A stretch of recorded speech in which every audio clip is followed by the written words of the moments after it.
Hello everyone, my name is Harsh Rajwadiya. मैंने एक NISM की जो इन्वेस्टर सर्टिफिकेशन वाली एग्ज़ाम आती है वो मैंने अपनी खुद की एग्ज़ाम दी थी। तब मैंने स्क्रीन रिकॉर्डिंग ऑन रखा था। तब मेरे 50 आउट ऑफ 50 आए थे। तो आज वो क्वेश्चन मैं आपके सामने अभी सॉल्व करने वाला हूँ और आपको भी इससे थोड़ा बेनिफिट होगा। जब आप एग्ज़ाम देने जाओगे सेम क्वेश्चन आ सकते हैं। जो मेरे 50 क्वेश्चन है उसमें से ऑलमोस्ट थोड़े बहुत तो सेम क्वेश्चन आपके अंदर आएंगे। Question 1, the main benefit of the budgeting exercise is.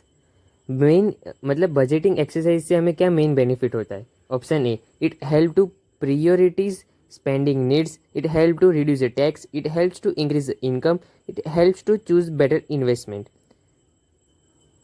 Answer आएगा option A, it's help to prioritise spending needs. हम जब हमारा बजट फिक्स करते तब हम हमारी प्रियोरिटी सेट करते कि पहले इस पे स्पेंड करेंगे, उसके बाद इस पे, उसके बाद इस पे। जो भी लास्ट प्रियोरिटी होगी हमारी उस पे हम स्पेंड नहीं करेंगे, फिर भी हमारा एक टाइम पे चल जाएगा। ऐसी वो होती है, मतलब वो प्रायोरिटी लिस्ट में ऐसी चीज़ नीचे रखते हैं। Question number 2, what is interest on interest? कौन सा इंस्ट्रूमेंट हमें इंटरेस्ट पे इंटरेस्ट देता है नीचे में से? Inflation, compound interest, real return, simple interest. Answer आएगा option B, compound interest. Compound interest के अंदर हमें इंटरेस्ट के ऊपर भी इंटरेस्ट मिलता है।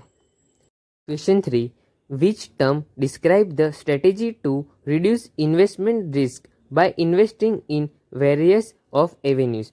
नीचे में से कौन सा इंस्ट्रूमेंट हमारा इन्वेस्टमेंट रिस्क को कम करता है? Option A, diversification, B, inflation, C, liquidity, D, rental income. Answer आएगा ए, डाइवर्सिफिकेशन। डाइवर्सिफिकेशन का मतलब ये होता है जब हम हमारा इन्वेस्टमेंट अलग अलग एरिया में करें तब हमारे इन्वेस्टमेंट का रिस्क कम हो जाता है। Question 4, what should one do if your regular expense are more than your regular income? जब हमारा रेगुलर एक्सपेंस बढ़ जाता है और रेगुलर इनकम कम होती है तो हम क्या करते हैं? Option A, you need to either borrow or sell your asset, you would build your asset, your asset will grow, your liability would decrease. तो इसका आंसर आएगा ऑप्शन ए, जब हमारा एक्सपेंस ज़्यादा होता है और इनकम कम होती है तब हम हमारी असेट को सेल करके हमारे एक्सपेंस फुलफिल कर सकते हैं, नहीं तो हम बोरो करते, कहीं से भी लोन लेके उधार लेंगे। देखो ऑप्शन बी क्यों नहीं आएगा? You would build your asset. हम हमारी एसेट कहाँ से बिल्ड कर पाएंगे भाई, जब हमारे पास हमारे एक्सपेंस फुलफिलमेंट करने के लिए भी इनकम नहीं है। Your asset will be grow, हमारी एसेट भी ग्रो नहीं हो सकती क्योंकि हमारे पास उतनी इनकम ही नहीं है। Your liability would be decrease, liability decrease नहीं होगी। हम जब बोरो करेंगे मनी तब हमारी लाइबिलिटी इंक्रीज होगी। इसलिए उसका आंसर आएगा option A, you need to either borrow or sell your asset. हमें हमारी असेट को, मतलब हम हमारे एसेट को सेल कर सकते हैं, उससे जो पैसे मिल सकते हैं, नहीं तो हम हमारी जो बोरोइंग है वो बढ़ाएंगे, उसकी वजह से हमारी लायबिलिटी इंक्रीज होगी। Question number 5, what does principle of time value of money means? No investment carries any risk, stock market investment are risk free, a certain amount of money today is worthless, the same amount of money in future, the certain amount of money today is worth more than the same amount of money in future. उसका answer आएगा option D, कोई भी पैसा हमारे पास मिलने वाला है, मतलब किसी को हमने उधार दिया है, वो हमें फ्यूचर में पैसा देगा, उससे अलावा वो अभी तुरंत ही हमें पैसा दे दे तो उसकी वर्थ ज़्यादा होगी, क्योंकि वो 1,000 रुपये हम कहीं और इन्वेस्ट करेंगे तो उसका मोर रिटर्न मिलेगा। The relation between inflation and value of money is, value of money और इन्फ्लेशन के बीच में रिलेशन कैसा होता है? Direct, inverse, proportionate, exponential. उसका आंसर आएगा ऑप्शन बी, इनवर्स। देखो मैं आपको एक एग्जाम्पल के थ्रू समझाना चाह रहा हूँ।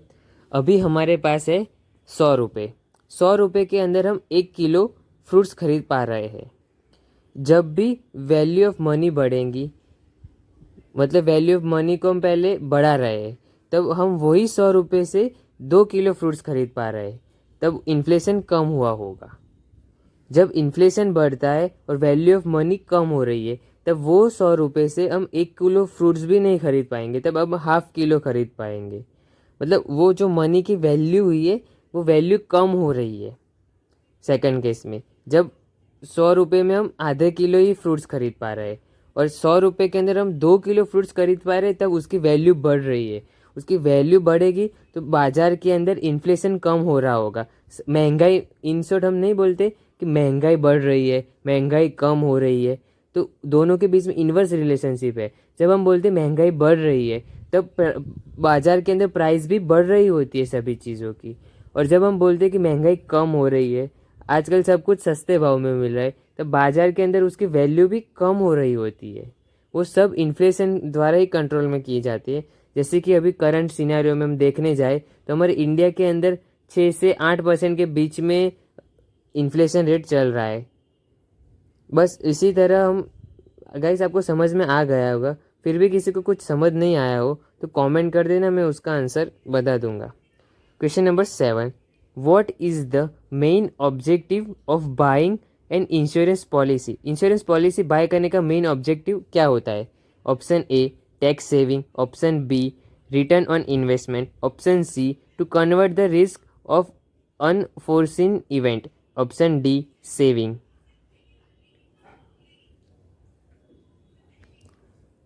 उसका आंसर आएगा option C, to convert the risk of unforeseeable event.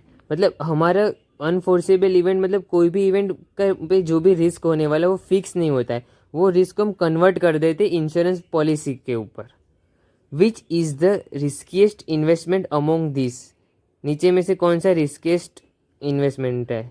वो तो सिंपल है, सबको दिख ही रहा है, फिर भी आप सोच लो एक बार। उसका आंसर आएगा स्टॉक, क्योंकि बैंक डिपॉजिट के अंदर हमें फिक्स रेट पे इंटरेस्ट मिल रहा है, मतलब रिटर्न मिल रहा है।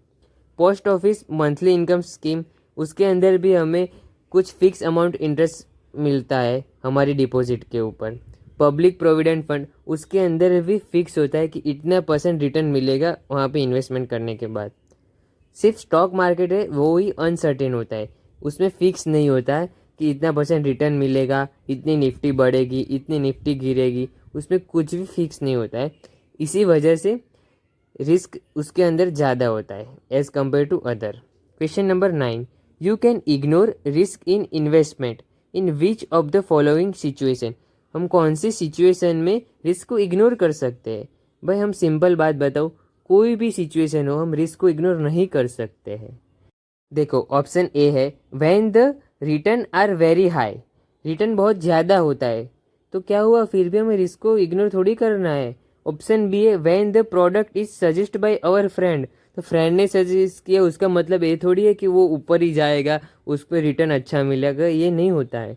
When a well reputed company is launching the product, कोई बड़ी कंपनी जैसे अभी हिडनबर्ग के रिपोर्ट वगैरह आ रहे हैं वो शॉर्ट सेलिंग करवा रहे हैं, तो ऐसा नहीं होता, उनका रिपोर्ट भी अभी सेकंड रिपोर्ट जो है वो फेल ही गया है ना, ऐसे ही होता है।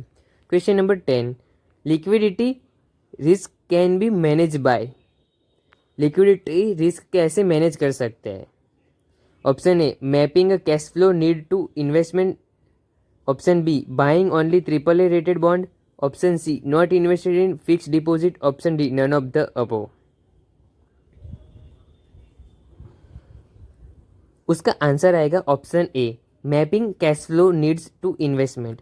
मतलब उस लिक्विडिटी रिस्क का मतलब ही क्या है कि हमने आज किसी चीज़ के अंदर पैसे डाले हैं, कल उठ के कुछ इमरजेंसी आ गई, उसके अंदर हमें तुरंत पैसे की ज़रूरत है, तो हमने जहाँ पे भी इन्वेस्टमेंट की है उधर से तुरंत पैसे हम वापस ले सके, उसको बोलते हैं लिक्विडिटी रिस्क।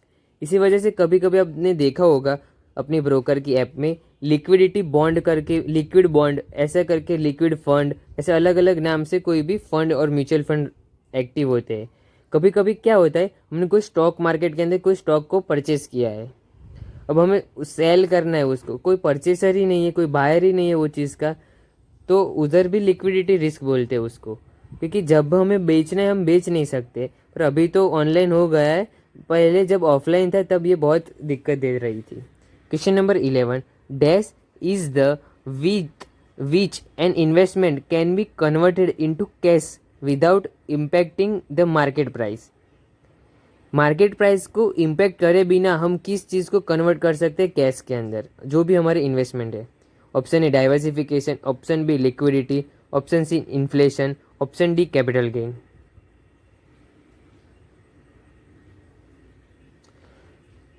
उसका आंसर आएगा बी लिक्विडिटी।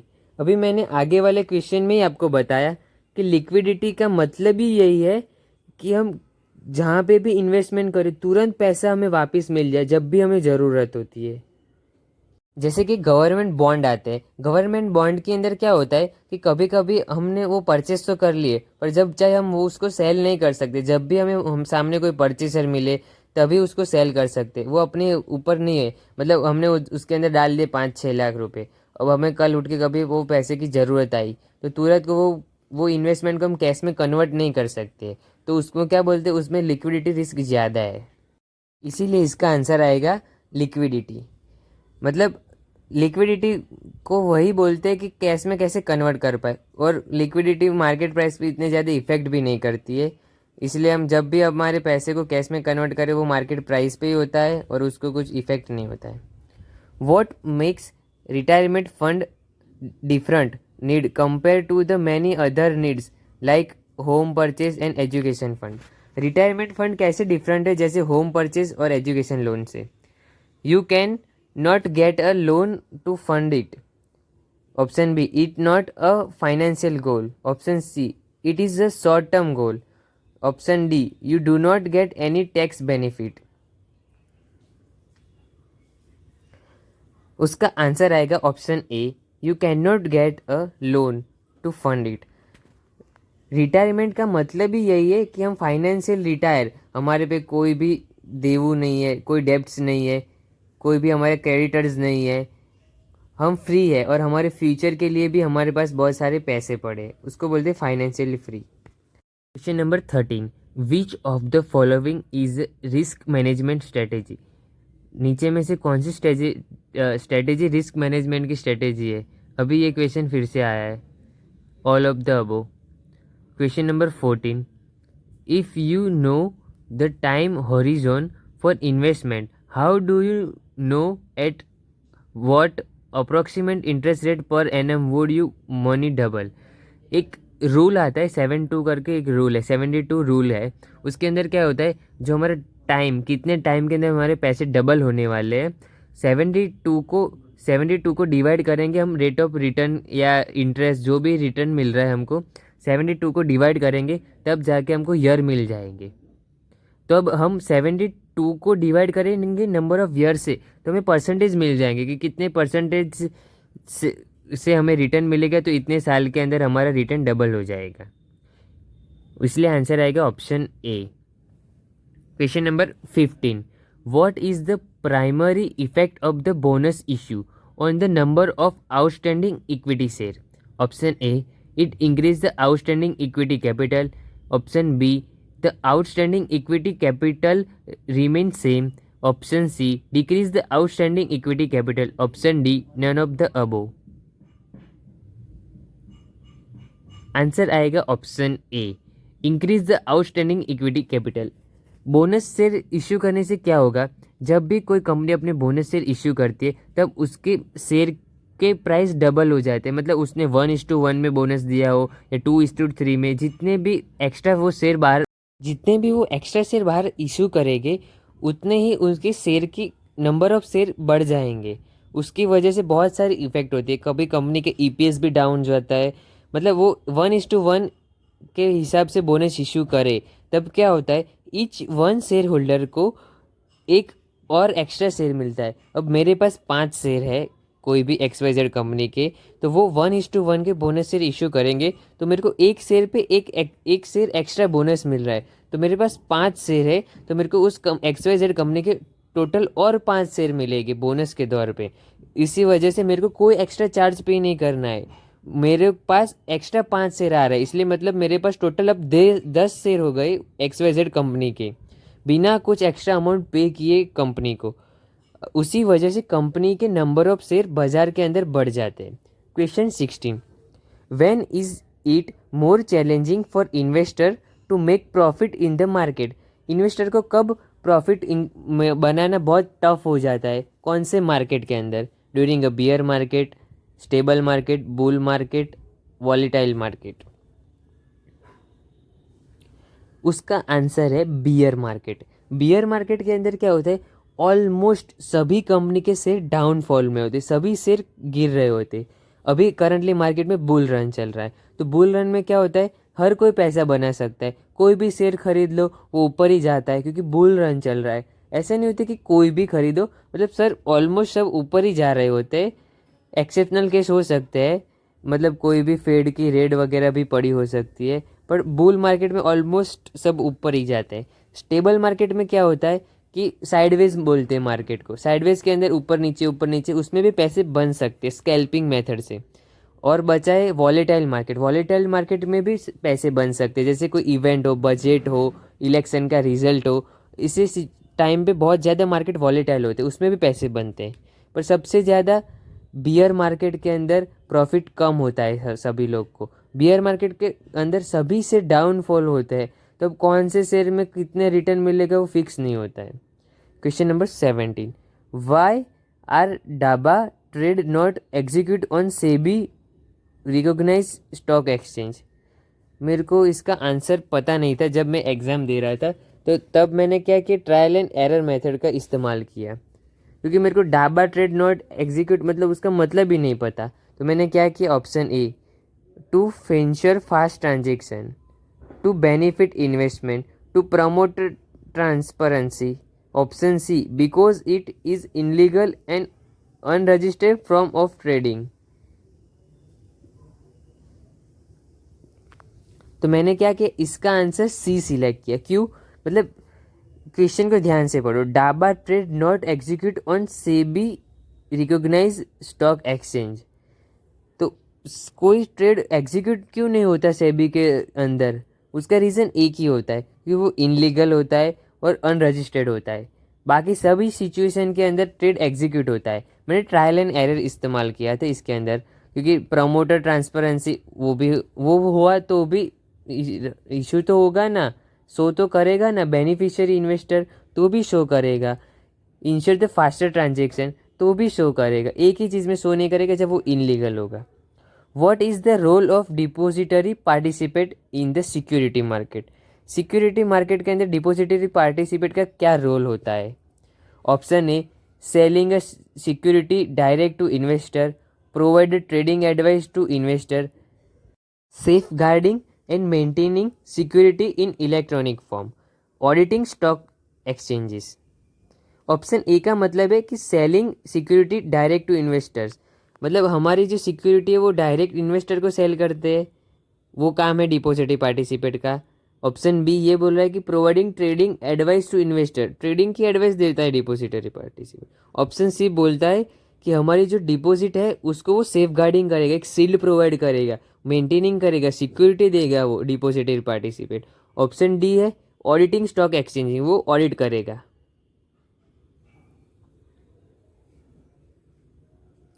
इसका आंसर आएगा ऑप्शन सी, डिपॉजिटरी पार्टिसिपेट होता है वो सेफ गार्डिंग करता है हमारी जो स्टॉक है। ऑनलाइन फॉर्म में हमारे जो डीपी अकाउंट के अंदर जो भी हमारी इक्विटी पड़े, जो भी हमारे बॉन्ड पड़े, म्यूचुअल फंड पड़े, उनको एक प्रकार का एक गार्ड प्रोवाइड करता है, सेफ गार्ड देता है, मेंटेन करता है हमारा अकाउंट ऑनलाइन इलेक्ट्रॉनिक फॉर्म। इसीलिए उसका आंसर आएगा option C. Question number 19, when conducting due diligence investor should consider? Option A, ignoring the business model of the company. Option B, avoiding any comparison with competitors. Option C, checking data unrelated to economic condition. Option D, examining the cash flow statement, income statement and bank balance sheet. देखो guys, genuinely बताओ मेरा English बहुत कच्चा है, सो मैंने due diligence का मतलब ही नहीं पता चल रहा था। फिर मैंने सोचा इन्वेस्टर शुड कंसीडर, उसका मतलब समझा कि इन्वेस्टर को क्या कंसीडर करना चाहिए जब वो इन्वेस्टिंग करता है तब। फिर मेरे को लगा कि जब मैं इन्वेस्टिंग कर रहा हूँ, मेरा भी खुद का पोर्टफोलियो है, तब मैं क्या देखता हूँ, कैश फ्लो देखता हूँ, इनकम स्टेटमेंट देखता हूँ, प्रॉफिटेबिलिटी देखता हूँ, बैलेंस शीट देखता हूँ। तो मेरे को लगा इसका आंसर डी आएगा। सो मैंने इसका आंसर डी सिलेक्ट किया, क्योंकि कभी भी मैं इन्वेस्टमेंट करता हूँ तब बैलेंस शीट को क्यों इग्नोर करूँगा, क्यों उसके कैश फ्लो को इग्नोर करूँगा। Avoid the comparison with the competitor, क्यों कंपटीटर से कंपैरिजन कंपलसरी करूँगा, मैं उसके सिमिलर कंपनी के साथ कंपैरिजन करूँगा कि दोनों के पी सही है कि नहीं है। ऑप्शन सी देखो क्या बोल रहा है कि checking data unrelated to economic condition, ये भी चेक करने होते हैं, पर मेनली क्या चेक करते हैं हम, बैलेंस शीट चेक करते हैं, इनकम स्टेटमेंट चेक करते हैं। Ignoring the business model, business model को भी इग्नोर नहीं कर सकते, उसको भी देखना है, पर मेन क्या देखते हैं, कभी भी हम इन्वेस्ट करते हैं उसकी डेप्ट कितनी है, पी रेशियो क्या है, वो सब हमें बैलेंस शीट वगैरह से पता चलता है। What is the SEBI score, ये तो जनरल क्वेश्चन है, ये हर कोई एग्जाम दे के उसके अंदर आएगा ही आएगा, एक बार पढ़ ही लेना। सेबी स्कोर का मतलब ये होता है कि the platform of investor to file complaints against intermediate registered with SEBI. Option B, उसका आंसर आएगा ऑप्शन बी।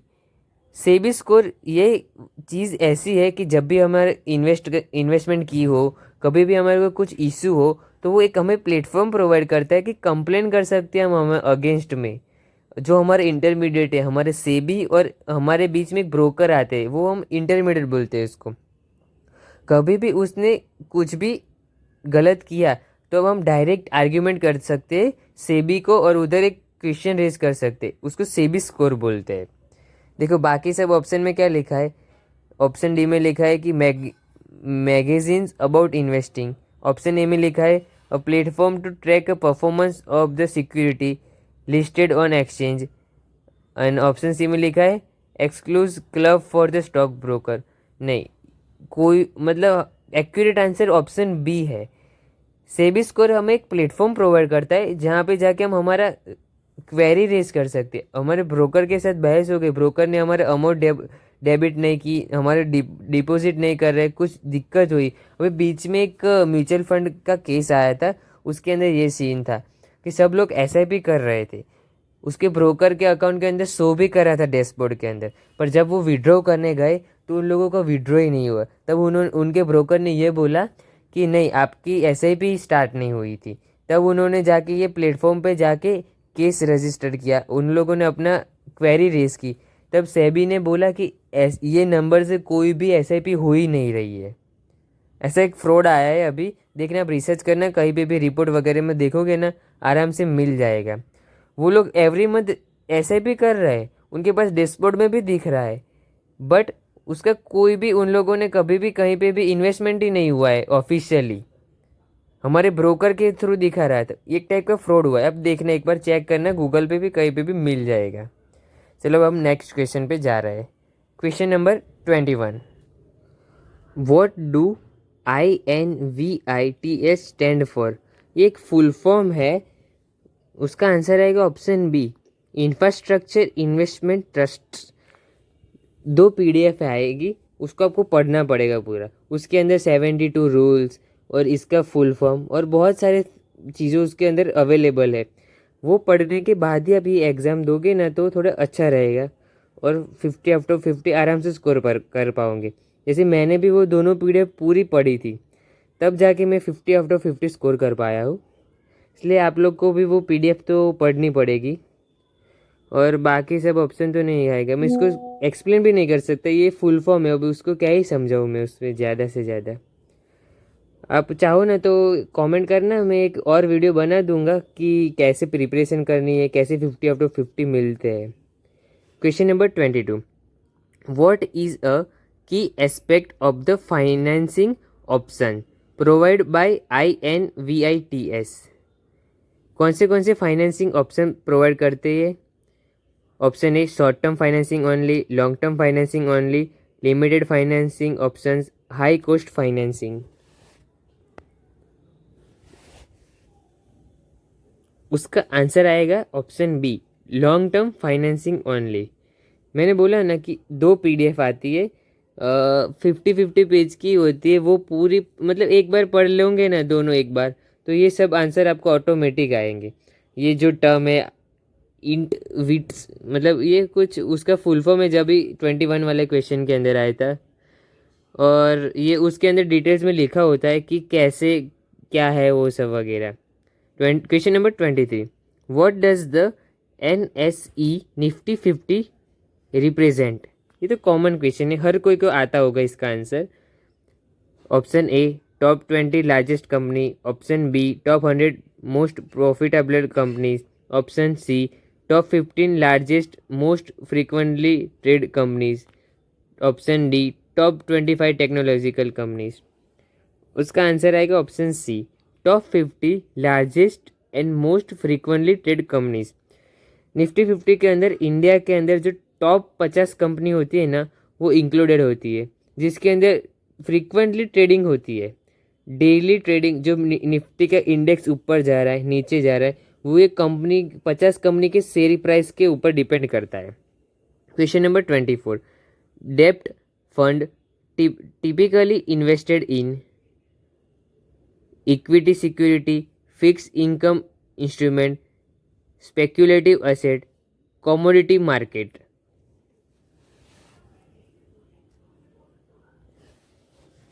उसका आंसर है क्या, फिक्स इनकम इंस्ट्रूमेंट। जो डेब्ट फंड होते हैं ना, उसके अंदर फिक्स्ड रेट ऑफ रिटर्न मिलता है। कभी कभी आप कोई शेयर के अंदर इन्वेस्टेड होगे ना, तो आपको AOM और MOA, AOM नहीं, MOA भी नहीं, एनुअल जनरल मीटिंग होगी, AGM के अंदर आपको बताएंगे कि हम हमारा डेब्ट फंड या एक बॉन्ड इश्यू कर रहे हैं। आप शेयर होल्डर को फर्स्ट प्रेफरेंस मिलता है, किसी को भी परचेस करना हो तो कर सकते हैं। उसके अंदर फिक्स रेट ऑफ रिटर्न होता है कि आपने इतने पैसे मिनिमम इतने अमाउंट से डाल सकते हो, इन्वेस्टमेंट कर सकते हो, और आपको उसके ऊपर इतने परसेंटेज रिटर्न मिलेगा, इसलिए उसको फिक्स बोलते हैं। इक्विटी सिक्योरिटी नहीं बोलते उसको, डेब्ट तो सबको पता है कि इक्विटी नहीं होते। फिर बोलते कमोडिटी, कमोडिटी के अंदर भी ऑयल, गोल्ड, सिल्वर, ये सब चीज़ आती है। और फिर आया स्पेक्यूलेटिव असेट्स। मैं जेन्युइनली बताऊँ, इसका मतलब मेरे को नहीं पता था। बाकी डेब्ट फंड्स टिपिकली इन्वेस्ट किसके अंदर होते हैं, तो फिक्स इनकम इन्वेस्टमेंट के अंदर होते हैं। Question number 25, how are REITs real estate investment trusts similar to mutual fund? कौन से म्यूचुअल फंड के सिमिलर ये चीज़ है? Option A both are managing by individual investor, option B both are investing stock only, option C both allow pooling of money from multiple investor, option D both are government manage investment option. उसका answer आएगा option C, क्योंकि mutual fund के अंदर भी polling of money होती है by the multiple investors, और real estate investor trust के अंदर भी यही होता है कि बहुत सारे लोग, बड़े बड़े मल्टीपल इन्वेस्टर मिलके ही डिसाइड करते हैं कि कहाँ पे इन्वेस्ट करना है। पोलिंग हम पोल नहीं करते कि वोटिंग करते कि क्या करना है, क्या डिसीजन लेना है। म्यूचुअल फंड के अंदर भी यही होता है कि कौन सा शेयर पिक करना है, कौन सा शेयर परचेस करना है, बाय करना है, सेल करना है। ऐसे रियल एस्टेट में भी ऐसा होता है। Question number 26, what document is required to be notarised and submitted along with the succession certificate? एक सक्सेशन सर्टिफिकेट आता है, उसके साथ हमें कौन सा डॉक्यूमेंट सबमिट करना होता है, नीचे में से वो हमें बताना है। Option A proof of resident, option B bank statement, option C probate or letter of administration, option D birth certification of the legal heirs. इसका आंसर आएगा option C probate or letter of administration. अब आप बोलोगे कि आपको कैसे पता, तो मैंने बोला ना आप लोग को पहले भी, आगे वाले दो शॉर्ट फॉर्म फुल फॉर्म वाले, फिर लॉन्ग टर्म इन्वेस्टमेंट आया था। ये सभी क्वेश्चन का आंसर आपको तभी आएंगे जब दो मेन PDF आती है इसकी, वो सब चैप्टर आपको कंप्लीट करने पड़ेंगे। चैप्टर आपको एक बार गो थ्रू करने पड़ेंगे, एक बार आपको पढ़ने पड़ेंगे। जब तक आप वो पढ़ोगे नहीं, आप सोचोगे मेरे को 50 आउट ऑफ 50 मार्क्स चाहिए, तो वो नहीं हो पाएगा। एक बार वो सभी मैं ये नहीं बोला कि आप रट्टा मारो वो दोनों PDF, एक बार आप समझ लो, नॉर्मली पढ़ लो। जैसे कोई भी बुक हम जनरल पढ़ते हैं, जैसे कोई भी जनरल हम पढ़ते रहते हैं ना, जैसे कि रिच डैड पुअर डैड हुई, कोई भी ऑथर की बुक, ऐसे नॉर्मल ये दो PDF पढ़ लो। 50-50 पेजेस की है दोनों बुक, आराम से आप 50 स्कोर कर पाओगे सिर्फ वो दो PDF पढ़ने के बाद। बाकी अब इसमें एक्सप्लेन करने जैसे कुछ है नहीं क्वेश्चन 26 में, तब हम जा रहे next question. Question number 27, which of the following is not financial transactions include in consolidate account statement कास. Option A redemption payment, option B dividend reinvestment, option C change of bank account, option D merger of schemes. कौन सा चीज़ financial transaction में include नहीं होगा?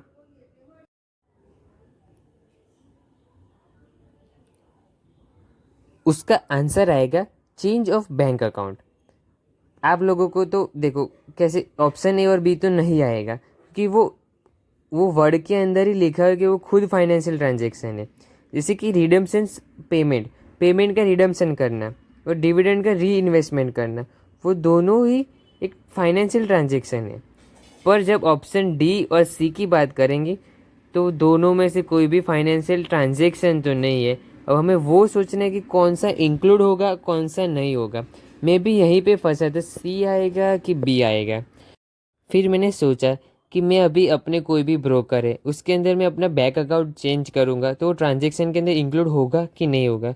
तो generally तो वो नहीं इंक्लूड होता है. फिर मैंने दूसरे सोचा कि मर्जर ऑफ द स्कीम्स, मैं कोई भी स्कीम का मर्जर करूँ तो ट्रांजेक्शन में दिखेगा कि नहीं. जब भी हम बैंक के अंदर हमारा कोई भी इंश्योरेंस चल रहा है, जैसे अभी प्रधानमंत्री का कोई इंश्योरेंस है तो वो स्कीम हुई एक टाइप की, कोई हम नई स्कीम परचेस करेंगे तो उसका भी इंक्लूड तो होगा क्योंकि उसके पेमेंट कटेंगे, उसके चार्जेस कटेंगे. पर बैंक अकाउंट चेंज करेंगे तो उसमें कुछ नहीं होगा. तो मैंने ऑप्शन सी सिलेक्ट किया. Question number 28. The contract note is sent by the broker to the option A retail investor only, option C all client who have the trade on the exchange. Of course answer आएगा option C. जो भी trade करता है exchange पे वो सभी को notes भेजते हैं ब्रोकर को. आप सब ने जो ट्रेड किया होगा तो आप लोगों को पता रहेगा. Which party has the right but not the obligation in a option contract. Option A seller, option B buyer, option C exchanger, option D stock market.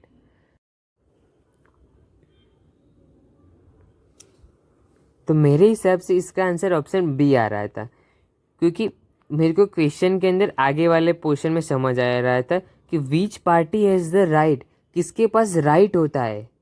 जो सेलर तो क्या हुआ, उसने सेल कर दी स्टॉक, उसके पास कुछ भी राइट नहीं होता है. तो स्टॉक मार्केट मेरे को ये लग नहीं रहा था. ऑप्शन सी द एक्सचेंजर मेरे को ये लग नहीं रहा था. मैंने इस आंसर को ऐसे ही क्रॉस करके किया. जैसे पहले ऑप्शन डी हटाया, ए हटाया, सी हटाया, तो बायर बचा. बायर के पास राइट होता है, उसने पैसे दिए हैं, उसके पास राइट होता है कि उसको शेयर चाहिए, उसके पास एक टाइप का राइट होता है. इसलिए मैंने ऑप्शन बी सिलेक्ट किया और कर दिया next. Question number 30. Prior to investing what should investor be aware of. Investor को किस चीज़ के बारे में जानकारी होनी चाहिए. Option A potential return only, option B no the risk involve, option C know the company and ambitions, option D know the company management personality.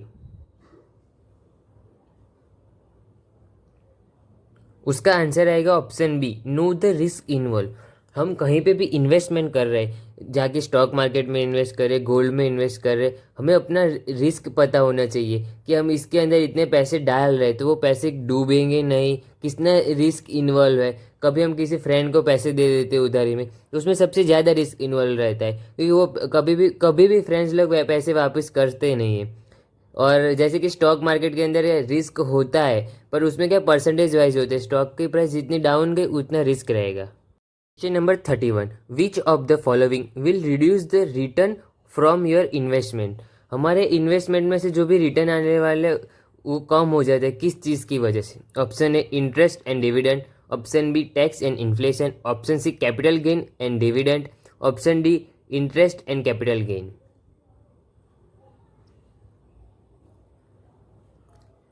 उसका आंसर आएगा option B tax and inflation. जो भी price पे हम हमारा stock को cell करते हैं वो जो हमें वापस मिलती है हमको जो अमाउंट, उसके अंदर जीएसटी और ये टैक्स वगैरह कट के ही आते हैं, स्टैम्प ड्यूटी वगैरह कट के ही आता है। इसलिए जो भी हमारा रिटर्न होगा उसमें से वो डिडक्ट होके ही आएगा। अभी आप लोगों ने बजट देखा होगा 2024 वाला, तो आपको पता होगा कि short term capital gain and long term capital gain stock market के अंदर बढ़ गए हैं। उसकी वजह से हमारा जो रिटर्न आएगा वो भी कम आएगा। हम जो भी पैसे, मतलब हमने देखो 1,000 रुपये प्रॉफिट किया है कोई स्टॉक में, तो वो प्रॉफिट हमारे बेचने के बाद उसमें सब स्टैम्प ड्यूटी, ब्रोकर, सब चार्ज कटने के बाद आएगा। Question number 32, what is the main advantage of ETF over regular mutual fund? ETF का क्या मेन एडवांटेज है म्यूचुअल फंड के कंपैरिजन में? तो वो सिंपल है, high daily liquid and low fees होती है उसके अंदर। जहाँ पे म्यूचुअल फंड क्या होता है पता है? म्यूचुअल फंड के अंदर सबसे ज़्यादा फीस वगैरह होती है, इसलिए उसके अंदर देख के इन्वेस्ट करना पड़ता है। Question number 33, product which offer high return and not regulated. Product high return दे रही है पर रेगुलेटेड नहीं है, तो नीचे में से कौन सी चीज़ हो सकती है? गुड इन्वेस्टमेंट अपॉर्चुनिटी है, possible to scam, easier to find, option D convenient to invest.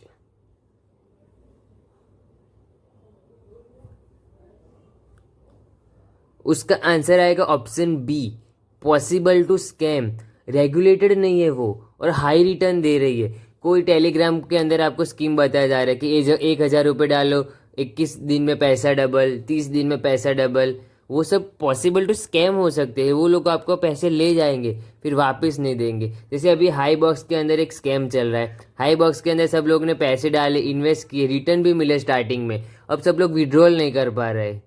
ऐसे ही पॉसिबल टू स्कैम, ये नहीं बोल सकते ये स्कैम ही होगा पहले से, हम प्रिडिक्शन कर सकते कि मे बी ये स्कैम हो सकता है, इसलिए इसका आंसर आएगा पॉसिबल टू स्कैम।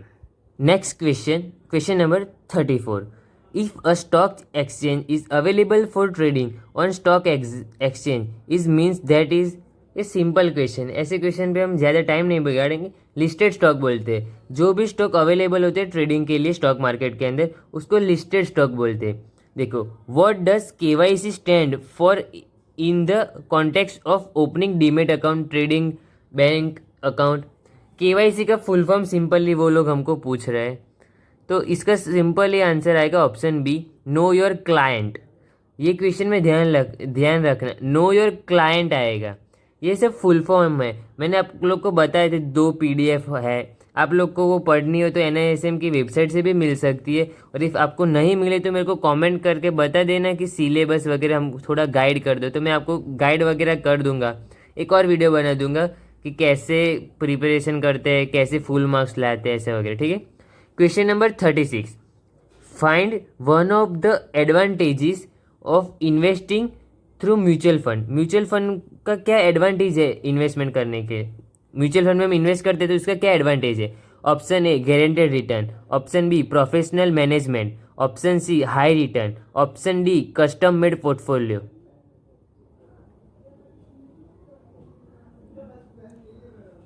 इसका आंसर आएगा ऑप्शन बी प्रोफेशनल मैनेजमेंट, क्योंकि हम देखो म्यूचुअल फंड में ऐसे लोग इन्वेस्ट करते हैं जिन लोगों को पैसे है उनके पास पर इन्वेस्टमेंट का नॉलेज नहीं है, तो वो म्यूचुअल फंड के मैनेजर को देख के पैसे डालते कि ये फंड मैनेज कौन कर रहा है।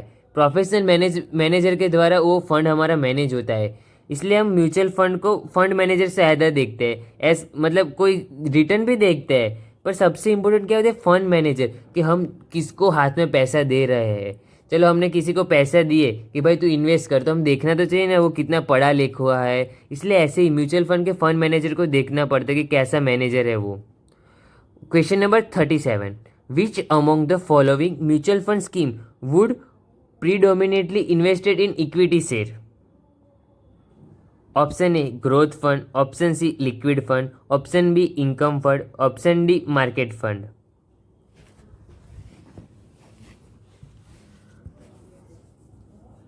जेन्युइनली बताओ, मैं ये क्वेश्चन के अंदर बहुत गंदा वाला फंसा था, मेरे को समझ ही नहीं आ रहा था कि आंसर क्या सिलेक्ट करूँ। मैंने क्वेश्चन 2 बार पढ़ा, जैसे कि विच among the following mutual fund scheme would predominantly invest in equity market? Mutual fund की कौन सी स्कीम है जो इक्विटी के अंदर इन्वेस्ट करती है?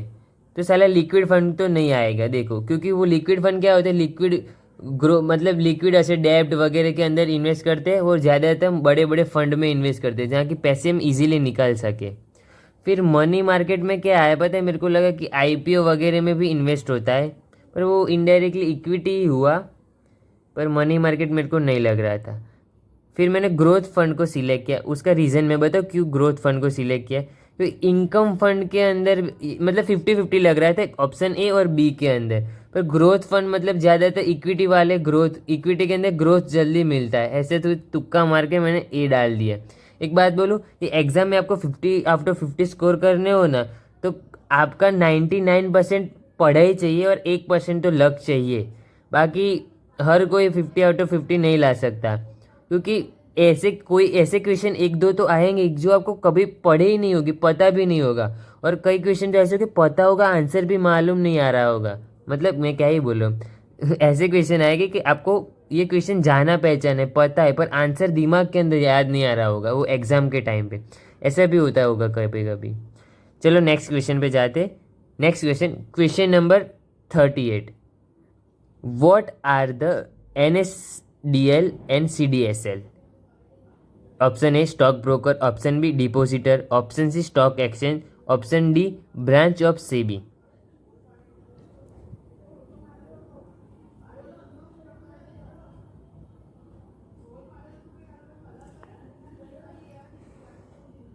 इसका आंसर आएगा डिपोजिटरीज। एनएसडीएल और सीडीएसएल के फुल फॉर्म के अंदर ही डिपोजिटरी वर्ड आता है। तो ये तो एकदम बेसिक सिंपल क्वेश्चन थे, और कई लोग को ये भी नहीं पता होता है कि ये क्या है वगैरह। तो हम इसके लिए क्या कर सकते हैं पता है, 2 पीडीएफ बोली आपको, वो पढ़नी पड़ेगी, वो एनआईएसएम की वेबसाइट पे आपको इजीली मिल जाएगी कि क्या सिलेबस है वगैरह। और ऐसे भी आप लोग को नहीं पता चल रहा तो मेरे को एक बार कमेंट कर देना, नहीं तो बता देना, मैं एक बार आपको एक डेडिकेटेड वीडियो बना दूंगा उस टॉपिक पे कि कैसे पढ़ाई करनी चाहिए, तो हम 50/50 ला सकते हैं। ठीक है, तो इसका आंसर आएगा ऑप्शन बी डिपोजिटरी पार्टिसिपेंट।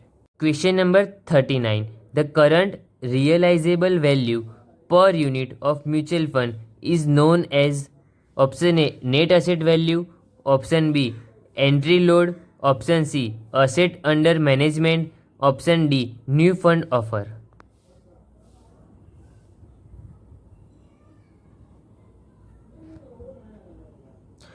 इसका आंसर आएगा option A NAV, net asset value. Mutual fund, कभी ना कभी आप किसी ने म्यूचुअल फंड परचेज किया होगा तो आपको पता होगा कि यूनिट के अंदर वो अमाउंट दिखाती, वो यूनिट जो दिखाते हैं ना उसको हम नेट असेट वैल्यू भी बोल सकते हैं, कि हमारी असेट की नेट वैल्यू कितनी आ रही है।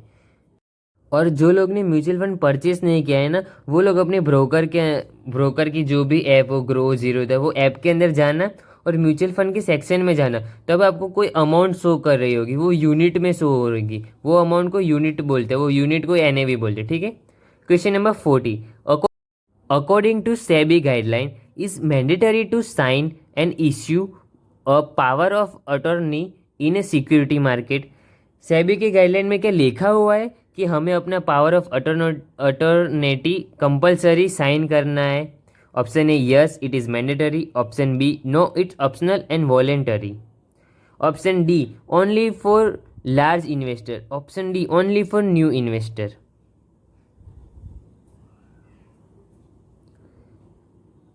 तो इसका आंसर आएगा B, no it is optional and voluntary. मतलब हमें करना हो तो हम कर सकते हैं, नहीं करना है तो नहीं कर सकते। जो लोग ने डीमेट अकाउंट ओपन किया होगा ना, तो डीमेट अकाउंट ओपन करते टाइम के आपको एक क्वेश्चन आएगा होगा, you want your power of attorney. Power of attorney का मतलब क्या होता है कि हम लोग है ना एक अथॉरिटी देते किसी और पर्सन को कि वो हमारे बिहाफ पे शेयर परचेज और सेल कर सके। 41। How do Ponzi scheme attract new investor initially? Option A, by offering a consistent and realistic return. Option B, by being registered with regulatory and government agencies. Option C, by providing complete transparency in their operation. Option D, by promising high return that other investors cannot guarantee.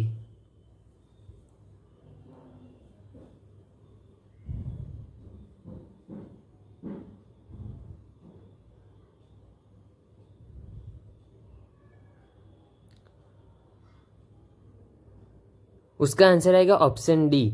ये Ponzi scheme, जो ये type की जो scheme होती है ना, ये लोग आपको हाई रिटर्न की ख्याल दिखाते हैं, हाई हाई रिटर्न मिलेगा आपको वहाँ। मतलब जो जेन्युइन स्कीम होती है वो लोग कभी भी हाई रिटर्न की गारंटी नहीं देता है। ऑप्शन डी में क्या बोला है कि promising high return that other investor can not guarantee. तो जो जेन्युइन होगा वो लोग आपको ये हाई रिटर्न देने ही नहीं वाले हैं, इसलिए ऑप्शन डी आएगा। विच of the following is an objective of SEBI? Option A, protecting the interest of intermediate. Option B, promoting the development of pension market. Option C, regulating the insurance market. Option D, regulating the security market.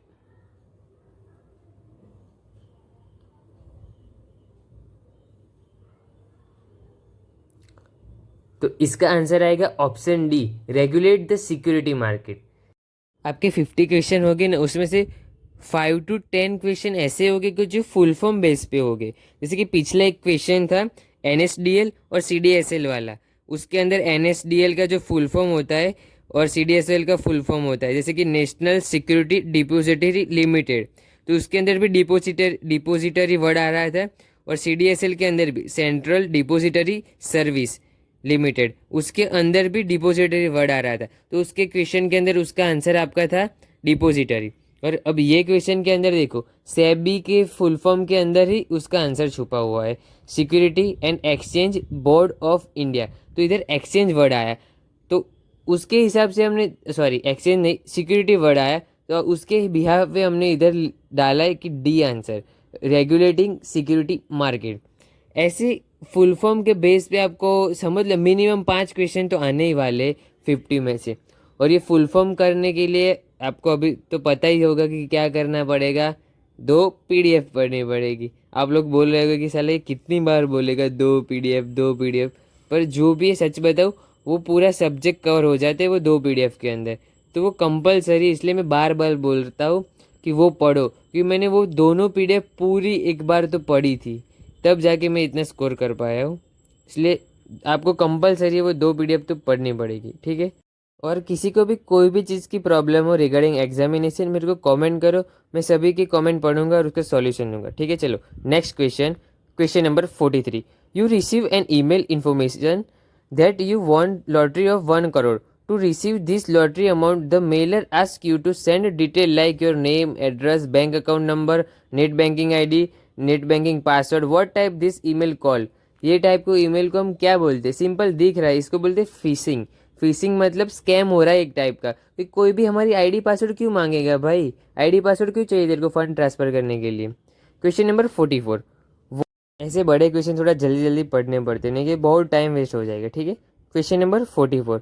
Y has systematical investment plan gain a popularity amongst the Indian market or investor? Option A, focus on short term gain. Option C, aids in predicting market volatility. Option D, facilitating discipline investing without the training the market. Option B, help in rupees cost multiplication.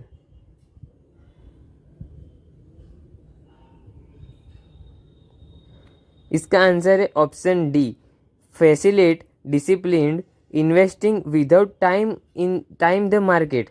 मतलब जो लोग job वगैरह कर रहे होंगे उन लोगों को टाइम नहीं मिल रहा होगा, डिसिप्लिन नहीं रह पा रहे हैं कि वो इन्वेस्टमेंट करने के लिए उनको टाइम भी चाहिए ना भाई।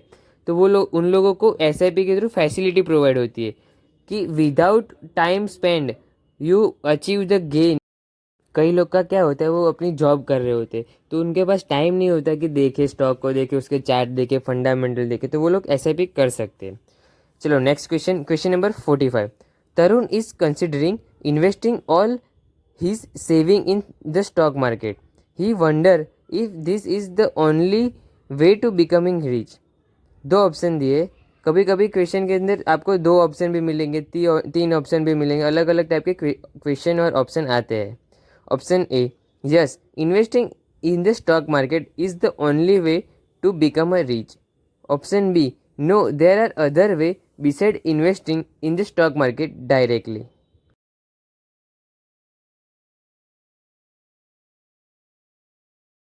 आंसर आएगा option B, no, there are other way besides investing in the stock market directly. हम रियल एस्टेट में भी इन्वेस्ट कर सकते हैं, डेट फंड में भी इन्वेस्ट कर सकते हैं। ऐसे ज़रूरी नहीं कि हम स्टॉक मार्केट के अंदर इक्विटी के अंदर इन्वेस्ट करके भी पैसा कमाएं। उसके अलावा बहुत सारे वे होते हैं।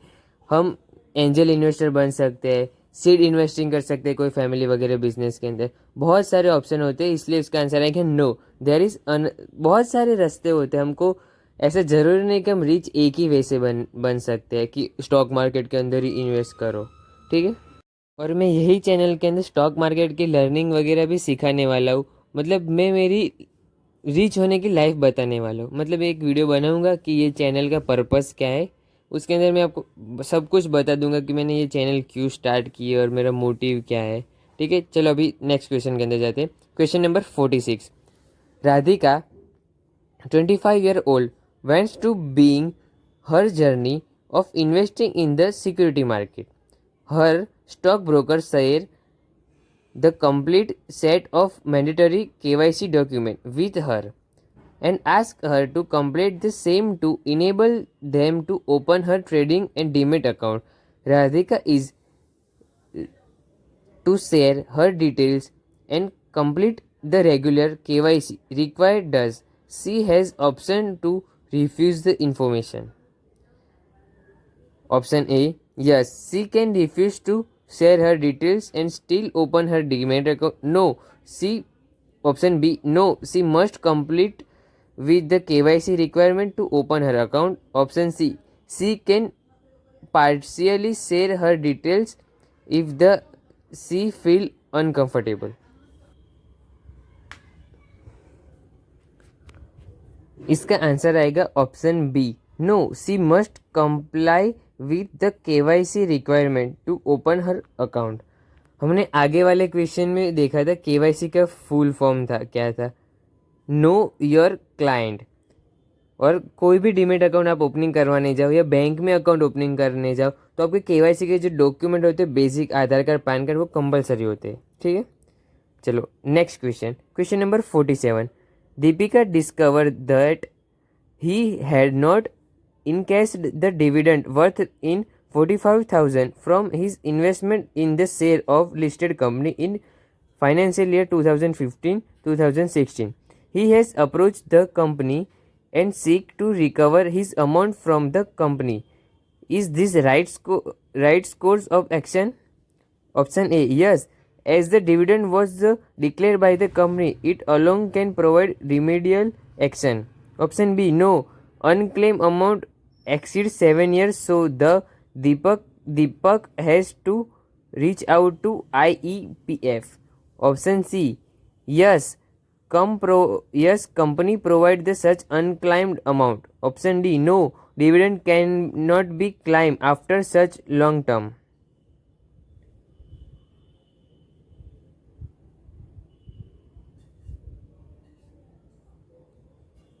इसका आंसर आएगा option B, no, the unclaimed amount exceed 7 years, so the Deepak has to reach out to IEPF। वो कंपनी को डायरेक्ट रीच आउट नहीं करेगा, उसको IEPF के थ्रू मतलब अपनी कंप्लेन रेज करनी पड़ेगी। और पहले क्या था, ऑफलाइन शेयर वगैरह परचेज होते थे ना, तो उसमें क्या होता था, डिविडेंड आ जाता था तो हमें क्लेम करने जाना पड़ता था।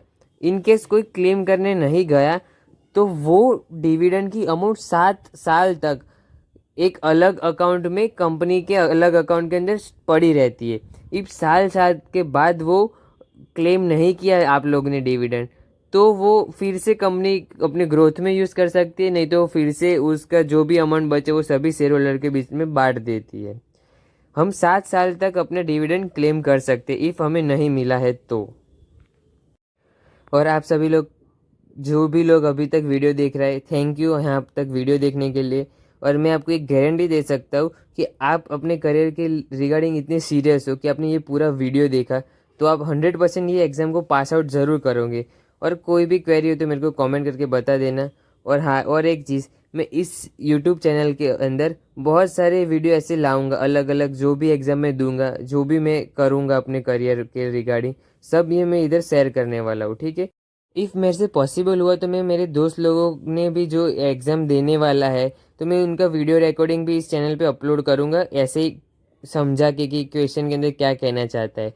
और आप लोगों में से भी कोई एग्ज़ाम दे तो मेरे को बताओ, और आपने रिकॉर्डिंग की हो तो मेरे को शेयर करो, तो मैं ये उसका वो रिकॉर्डिंग सभी लोग को एक्सप्लेन करके कोई दूसरे लोग एग्ज़ाम देने वाले तो उन लोगों के पास एक मॉक टेस्ट की तरह एक अवेलेबल हो जाए सोर्स। ठीक है, चलो question number 48। Rahul, a young investor, is age to build a strong portfolio. He is being advised that having a high risk appetite and investment in all asset class is crucial for the successful portfolio. Let's explore his options. Option A, yes, high risk appreciation and diversification investment are essential for the successful portfolio. Option B, no, it is better to stick to the safe investment, avoid the losses. Option C, yes, high risk appetite is important but diversification across other asset class may be necessary.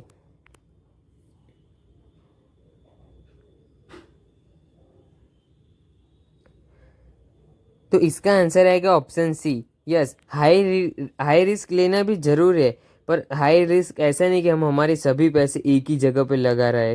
Panic stock में भी invest करना चाहिए, पर panic stock में भी अलग divide करना चाहिए कि हम इतना अमाउंट पैनिक में करेंगे, इतना स्मॉल कैप में, इतना मिड कैप में और इतना लार्ज कैप में करेंगे। हम डाइवर्सिफाई करना पड़ेगा, तभी जाके हमारा पोर्टफोलियो वेल डिफाइंड और स्ट्रांग बनेगा। तो इसलिए इसका आंसर आएगा ऑप्शन सी। इधर मैं स्टॉक मार्केट रिलेटेड वीडियो भी अपलोड करने वाला हूँ, तो वो देखना आप लोग एक बार। Question number 49। Are investment tips receive from influencer or advice available on social media channel is the most go to method to make money in the stock market. Social media और चैनल थ्रू जो भी हमें tips मिलते हैं वो एक अच्छी वे है हमें स्टॉक मार्केट के अंदर ग्रो करने के लिए और मनी बनाने के लिए। Option A, yes, because they have the large following and are expert in the field. Option B, no, because relying solely on the tips from the influencer can be risky. Option C, yes, because the traditional method like research and analysis are no.